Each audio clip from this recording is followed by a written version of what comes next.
Oh yes, of course. Congress is signed here. The ordinary Congress of the Ghana Football Association, the high decision making body, and they take a decision once before season here. Until you bar President Kasai, yes, say a roll call. Then the president will come and speak, and after that, Ubenya activity report of the General Secretary. Any minutes last season, they call near the NSC, no manya butre minutes, no yabe kankamu, na obi a war Congress, no delegate of us be near maybe or man van shima, or very concern. Now, on my and son of my chair to someone to ma. There's the last year Congress now, and see payo. Oh, okay. Yes, very important. No major tum. Now, on say time our president no can say we know. Prosper can say the way no man. The agenda for the day. Agenda for the day, you know. I1 activity report.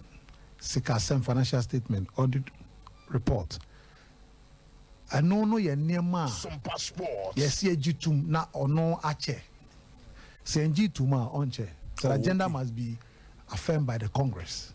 So there's a Antiocha Savina Fide Wajina Kunya. No advance of Bedini Chabi. Oh, I feel so there's a and the affair Prosper Becca's on activity report. But to say Ash Gold suspension, no. I mean I do see a movie on suspended Alaji Grusa. See there be percent and I'm come back na me size changes now. Me say etuma. Yeah, besan ko etuma, ye besan ko na ya kori akwa akutie no na niam adeda. Tu de asamba yenko ne yenkuti kakra.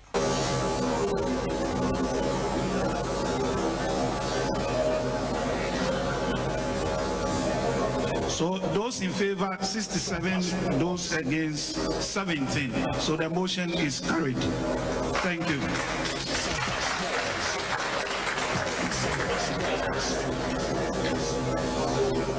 We move on to the approval of the minutes of the preceding Congress. The minutes have been sent. We have not received any thing from members of Congress. So the minutes. Also, there are all kinds good on one seminar. On two in a week. And say 7 against 7. And you know the budget to yomu. They are good. They are suspended. Suspended. Say Parliament, friends, Congress by a show of hands and a kind. Oh, okay. Yeah. Until we move a page with some more. First of all, more in favor. No more page musane a kind. Now for against for no kind. One moon per se as go the man yen more division 7 against 17. Yes. Wow. More pa. Say to do na jatum say name mo ye na nsem fatante so. Also suspended. Yeah, so you are suspended omo. There's a few women no football activities bia as good. It me who crab bia. Yes. So near who say on say your friend is saying and I don't know why they did that, because I think I know there's about my year no before even activity report or even a minute. But agenda and the general secretary can rechange on the order paper for the day. But then you say the ones the son asking say or son they also do, and they also don't to be son. Oh, okay. They also no want to be son. Only 3/4 of members present. No better be son. Okay. Or don't be son. So they say, but say ya share mu no ya be dey share the ultimate sanction. There is ya share no. But say emu we the ultimate sanction. Matema samba na ya san to aso. Ezi an update aba no na Shanti good. Ya suspend your na agenda we suspension and expulsion. Part of the agenda for Congress. And here step by step. Omo free also omo we ya na minutes, no? Yeah. A buy of last she share part of the agenda for the day. Sunday my Congress she share a film son be because the Congress then be a GFA almost 2 million Congress there. Congress the mom said 2 million. Congress the better sense 2 million. And so a Congress G2 and no. As the council need to me so be son. So there's a until now moving in your bar. There's a Congress I to 17 said as good as suspended. emu any export. Yeah. Omu free agro.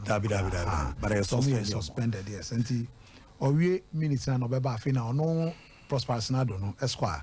Oba bema niema afi etwe mu course so Ghana football activities e course your national team your league division 1 ma ball ne course nyina no ono e di ba betudwa or the tudwa area na delegate president almost say no kra na omaje atum say no kra bi wo issue a obe sorry na ono apeja ne nsa na president of the FA admit say onkasa na wakasa achechem ne ntia until omaje atum say report no e representing ne course so afina twe mo no na omaje no so atum na akasa okay report no e kroji anti uwie no na sika financial statement sika e ba ye near say near buying in answer on the tudja and also I see a jutum say no crack kunta bono be anfa baby send a beer cosis and baby rim nina ya kama na no so much jetum auditor report so beba yeah Bishop Beckham last no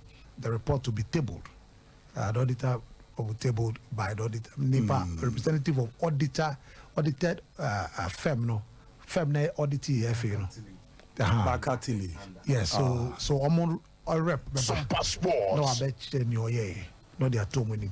And also, this is Muji 2 months. So, how powerful Congress is. Yes. All my to manage the Saudi report, no, and yet, idea Omuji to say a true reflection of the audit of the FA. What I say, and the Omuria now the issue about and the proposed amendments, a Sakraye, baby. Bakumi no on say constitutional review committee no na nka mo propose amendment by na dey ntimi ready. Yes. Baku ye say tenure of office of the president. Say can one can number can say. Oh okay. The very proposed amendment number can na baby Asare say ba na so mujitum on be ya na no mostly that to saba because nkofo bi na e bi ya ta anya adwen no ma to saba na eno so ya jiatum na Asare but then the issue about demotion and promotion and also but the challenge this year, the fact that as you speak now, we in extraordinary Congress, ordinary Congress, and two by demotion promotion to Ama, why never be a president? Because just October election. Yes. So the issues of sponsorship, a big core, but so anka niye mu padia, anka league no shas here no, anka mu ye election we anka na ye no. But now it must be determined at the Congress. But me sure that some people will speak against it. Oh yeah, sure. Be more back. Oh yeah, of course, people will speak against it because it's not right. Already Congress now because we no interpretation. Interpretation maybe our man is wrong.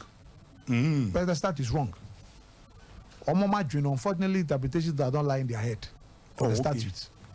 You are strict and letter of the statute. And here no crown on the because Congress is a basso. And I say I electable Congress. Congress will. Yes, I had it to by elect the next FA president. Yes, and Tianka we are now question then the issue about league and in Member. Now you come. You usher the next president to now you come.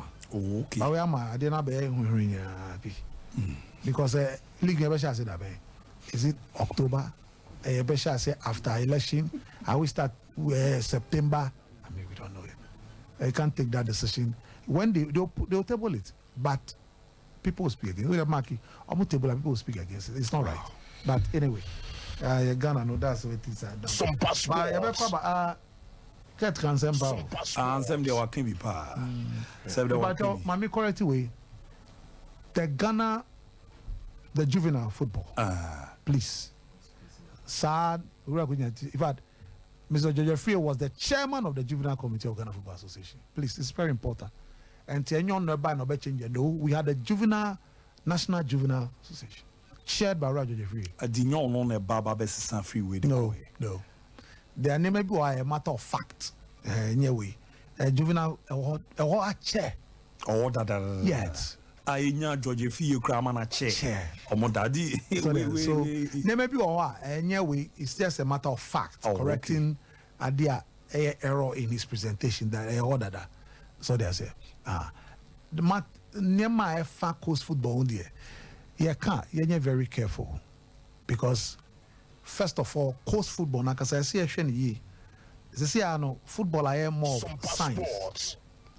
and here more of soccer excellent near an academy no yenti say hona coast football ni abrochi never got here Matthias pa say hona ko na mum ye coast so ye ne day how do we fashion the coast to make sure say almost be relevant and to me I don't believe in 5,000 coast teams no me believing in coast teams say 2-3 kramon kambo yenya a reasonable number yenya premier coats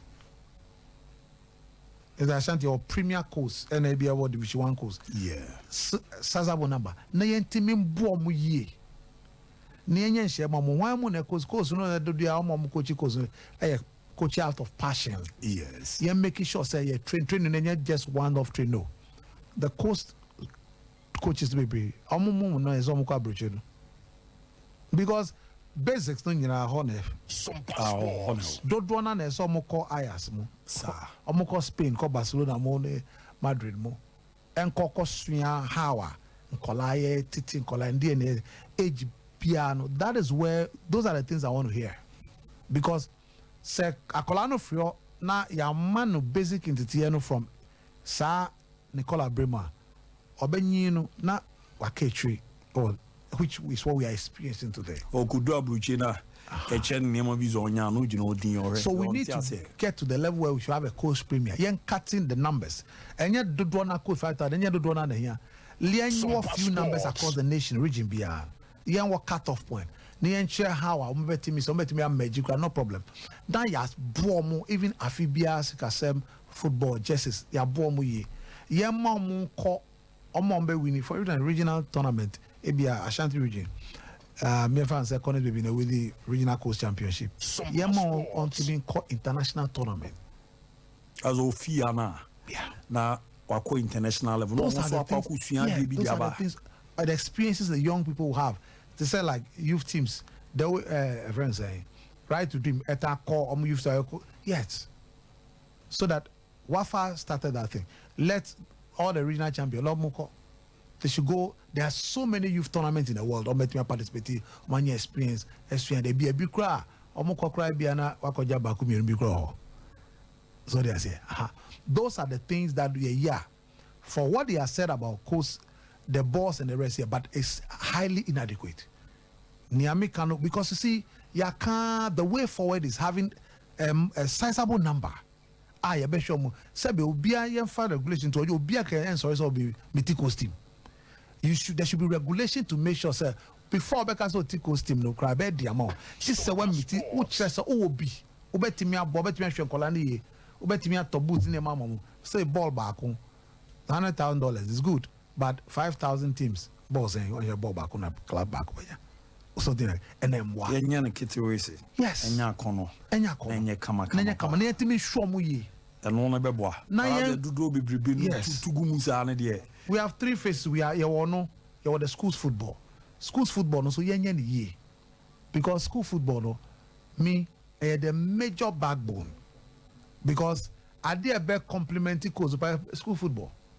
School's football. You was a lot of talent there. A hono na sem no no. A hono how FA Canada Education Service Ministry of Education, Ministry of Youth and Sports, they must come together. Now I'm gonna make, but you see, the FA must. I saw a good case for them. I buying how it's all very relevant in making sure say or providing some level of logistics. The omnibus are buying to provide here. On here no cre, di pepe yo because it's kasem. Secondary school do our Ashanti region kwa talent Ashanti region nobody me nyanko brown regions and now you see you share players there now you proper trainers for them now you monitor our progress will be our coast team or na under 70 or born club and now say division 1 division 2 or in 5 years if we do this very well Yendu Morocco will be about 20-30% of what they've started because almost so the discussion for matters of coast football I'll never tell a hot near circle. Pause the man team Bishop bro. Bishop. Yeah. That Football Republic for us and then almost some more to medical shall say on me fear because I mean I buy every boom. and a Football Republic so baby. And say, Otis and Minister directly is going after the under 23 team. Near Koso or Morocco. Now, young Kensi so say, check now, actually, the coach and crown or dressing room or say, I throw on Benyan on Bagana check and inquire. I'll still check sports. And you know, I'm trying to let you know how these boys, baby, on Mobiano, they would feel. Omusika na nkasa ye de kwatro mo dressing room e o Morocco say check ni ya atro no o ma be du Ghana na do se ni atwam na otwe ba check ni enkoi enkle na obi anya sika bi o ma dada mo ntini ye football no se na no na meka no abeye sika sem nkra ne hu de empanyufo no ye tie se de odi akyi no sua de odi kan no enante so what I say ye koso ya say Abdul Salam Yakubu no so bofu say campaign promises nti on de okọ baby. Sorry, yeah, anti you go so I found some Congress no my and Football Republic, a bomb about sopa na or my idea and the jabem, the BI kama. The Shadom Guso Moka, a town much yet baby dean, and some FA president kind mean to mean na and James is here is a man and Shadden. I have a book. Ene de bemon na ya da nyankopon so ase secretary ampo ahwe na University asase na mo ba so no atimi akoso ye ba ho sesi a University no ye dia because nyame ya adom de ekopie the owners of University near University of Katanga and SRC na so amamu no na me third in command ntimi duru ho sesi a na o makobon komo na bia me fru ma hwe no ntimi ma ho ebra me so me ma ho bi me ba na eno da nchen a Mirahopa. SOMPA sports. Say na weekend na me ni Kumase. Yeah. Say na me wa ha nka meti. Sa me no shadow na be movie sa motion. Na meti ya. Nka kwan bi a me fa so am stop ni bi a me atanka me stop no. Adai. Omompa panyin bi a wa bo ne bra wo bi di nchina wo. Na movie sa motion no. Sa. Ai. Kan ni so no. Na wa bom su kese pa wo na bra bom. Vision. Onim ne wa ye na me amefre no. Make onunti na me call wa bom su kese. Well, he's done a terrible error. It's grave. Sa. Could you feel no adenase? Me sure so o movie motion obe ba nanum. The motion had to be moved because e wo ho. But you say empire me say ye bo di hwemra enye. Ye bo di susu tumra gu a enye. Kwaku na me nua shadow aye no. This empanyufo no fetch you kopacho. Asem kese look, a big thing. Amamre ni amani emu. Me mfa no me bi ni agro. Because he's very close to me. Say na me to me a. Me say na wo weekend ka o ti ya nka be ka. Oh, how weekend ya nka metis operation. Say operation na no mo be ye.